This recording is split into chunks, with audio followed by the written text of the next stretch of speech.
ஓம் சக்தி ஜெய் வராகி. அனைவருக்கும் என்னுடைய பக்தி கலந்த வணக்கத்தை தெரிவித்துக் கொள்கின்றேன். நமச்சிவாய வாழ்க, நாதன் தாள் வாழ்க, இமைப்பொழுதும் என் நெஞ்சில் நீங்காதான் தாள் வாழ்க என்று சிவபுராணத்தில் சொல்லப்பட்ட அளவுக்கு அதில் எத்தனை மகிழ்வு பொருந்திய வார்த்தைகளும் பொருளும் உள்ளதோ அத்தனைக்கும் முத்தாய்ப்பாக இருக்கின்ற திருக்கோயில் என்று சொன்னால் தஞ்சை பெருவுடையார் கோயில், தஞ்சை பிரகதீஸ்வரர் கோயில், தஞ்சை பெரிய கோயில் என்று சொல்லப்படுகின்ற மிகப்பெரிய ராஜராஜ சோழனால் எழுப்பப்பட்ட மிகப்பெரிய பிரம்மாண்டமான ஆலயம். இங்கே பார்த்தீங்க என்று சொன்னால் நந்திகேஸ்வரர் சன்னதியில் நாம் இருந்து கொண்டிருக்கிறோம். மிகப்பெரிய ராஜகோபுரம். ராஜராஜ சோழன் கடல் கடந்து நம்மளுடைய தமிழ் மனத்தையும் வீரத்தையும் பரப்பியது போல, தமிழ் மண்ணினுடைய பாரம்பரியத்தையும் வீரத்தையும் பரப்பியது போல நம்ம கட்டிடக்கலைக்கு புகழ் சேர்க்கின்ற தஞ்சாவூர் பிரகதீஸ்வரர் திருக்கோயில். ஈசன் என்று சொன்னாலே காசியில் இருக்கின்ற அந்த ஈஸ்வர பெருமூர்த்தி, அதே போல் கைலாசத்தில் இருக்கின்ற ஈஸ்வர பெருமூர்த்தி, அதே போல் காஞ்சி ஏகாம்பரேஸ்வரர் பெருமூர்த்தி, அதே போல் மிகப்பெரிய ஒரு பெரிய மூர்த்தி யார் என்று சொன்னால் தஞ்சாவூர் பெருவுடையார் பிரகதீஸ்வரர் கோயில் இருக்கின்ற ஈஸ்வரன், பிரகதீஸ்வரராகி இருக்கின்ற ஈஸ்வர பெருமூர்த்தி. இந்த ஈஸ்வனுடைய அருளால் தான் இந்த ஈசன் மேல் கொண்டிருக்கின்ற மிகப்பெரிய சிவனின் மேல் கொண்டிருக்கின்ற மற்றற்ற அளவில்லாத பக்தியின் காரணமாக உருவாக்கப்பட்டது தான் இந்த ராஜராஜ சோழனுடைய திருக்கோயில். பின்பு நாயக்கர் கால ஆட்சியிலும் பின்பு மராட்டிய மன்னர் ஷாஜி காலத்திலும் இங்கே ஒவ்வொரு பிராகாரமாக கட்டி எழுப்பப்பட்டது. கிட்டத்தட்ட 1303 1010 இந்த இப்பேற்பட்ட பிரம்மாண்டமான திருக்கோயில் கட்டி முடிக்கப்பட்டது என்று சொன்னால் நீங்கள் நம்புவீர்களா? கிட்டத்தட்ட 53 கிலோமீட்டர் தொலைவிலிருந்து ஒரே கல்லில் செதுக்கப்பட்ட ஒரு ஆலய கோபுரம் என்று சொன்னால் இந்த தஞ்சாவூர் பிரகதீஸ்வரர் ஆலயம். இன்றும் பார்த்தீங்கன்னா உலகிலேயே வீரத்திற்கு பறைசாற்றிய பெருமை யாரை சென்றும் சொன்னால் தமிழர் மரபை சாரும். அகமாக இருக்கட்டும், புறமாக இருக்கட்டும், காதலாக இருக்கட்டும், ஒழுக்கமாக இருக்கட்டும், எல்லாத்திற்குமே தனி மரபை வகுத்து கொடுத்தவர் யார் என்று சொன்னால் தமிழருடைய மரபு. உலகத்திலேயே அகத்திற்கும் புறத்திற்கும் இலக்கணம் தந்த அமைப்பு யார் என்று சொன்னால் தமிழர் மாண்பினை சாரும். எழுத்து சொல்லுக்கு மட்டுமில்லை, பொருளுக்கும் இலக்கம் வகுத்த மரபு யாரை சாரும்? தமிழர்களை சாரும்.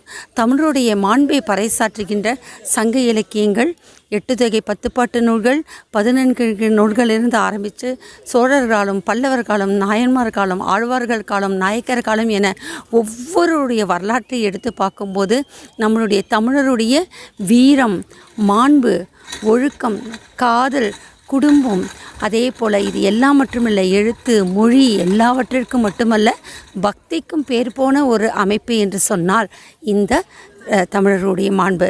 அந்த தமிழருடைய மாண்பிலே உலகமே பார்த்து விழிந்து கொண்டிருக்கின்றது.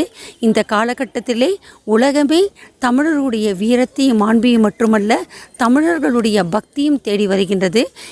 வீரம் என்று சொல்லும்போது நாம் பெருமை கொள்ளக்கூடிய அளவிற்கு, நாம் மார்த்தட்டி கொள்ளக்கூடிய அளவிற்கு, மிகப்பெரிய நெஞ்சை இந்த கலிகாலத்திலும் உயர்த்து கொள்ளக்கூடிய அளவிற்கு இந்த 22ஆம் நூற்றாண்டில் கூட தமிழர் என்று சொல்லடா, தலைநிமிர்ந்து நில்லடா என்ற பெருமையை சேர்க்கின்ற அளவிற்கு உலகத்திற்கே மிகப்பெரிய பட்டயமாக திகழ்வது என்று சொன்னால் ராஜராஜ சோழன் கட்டிய இந்த திருக்கோயில்.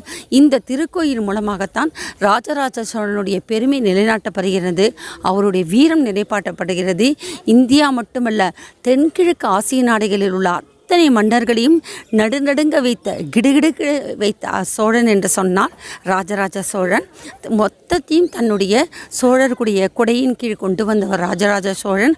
அவர்களுடைய வீரம் மட்டும் பெரும் பிரமிப்பை ஏற்படுத்தவில்லை, அவர்கள் கட்டி இந்த தஞ்சை பெரிய கோயிலும் மிகப்பெரிய பிரமிப்பை ஏற்படுத்தி வருகின்றது.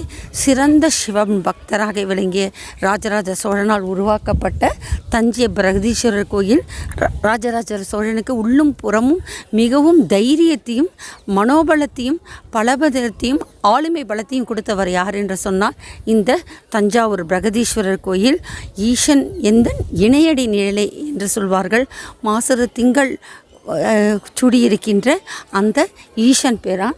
ஈசனை பற்றி நினைத்தாலே போதும், ஓம் நமச்சிவாய என்று நினைத்தாலே போதும், உலகமே நம்ம கீழ் அடங்கும். அந்த அளவிற்கு அந்த நமச்சிவாயத்தினுடைய மந்திரம் இருக்கின்றது.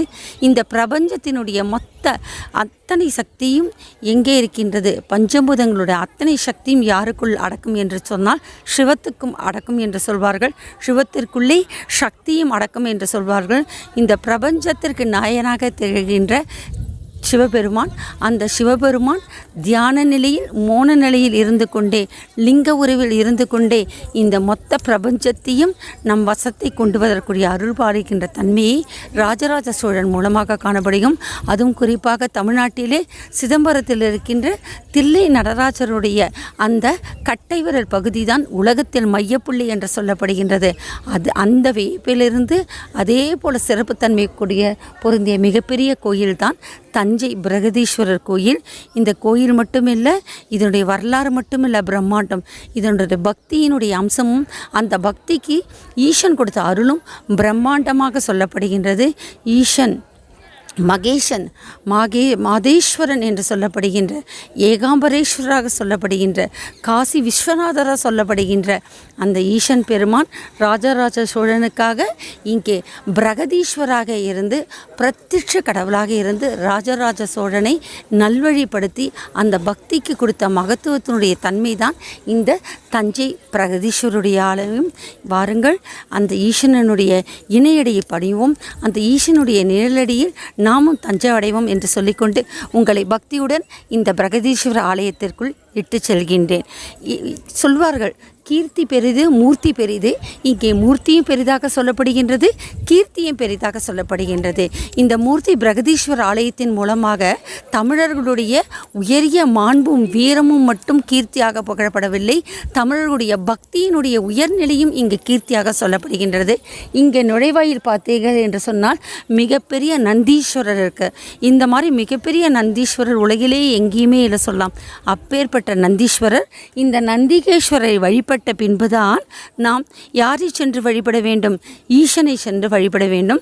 இந்த நந்தீஸ்வரத்திடம் நம்மளுடைய கோரிக்கை சொன்னாலே போதும், அந்த கோரிக்கையானது ஈசனுடைய செவியில் விழும் என்று சொல்வார்கள். அப்பேற்பட்ட சிறப்பு பொருந்திய நந்திகேஸ்வரர், இந்த நந்திகேஸ்வரருடைய இந்த வாகனத்தில் தான் ஈசன் பயணிக்கின்றார்.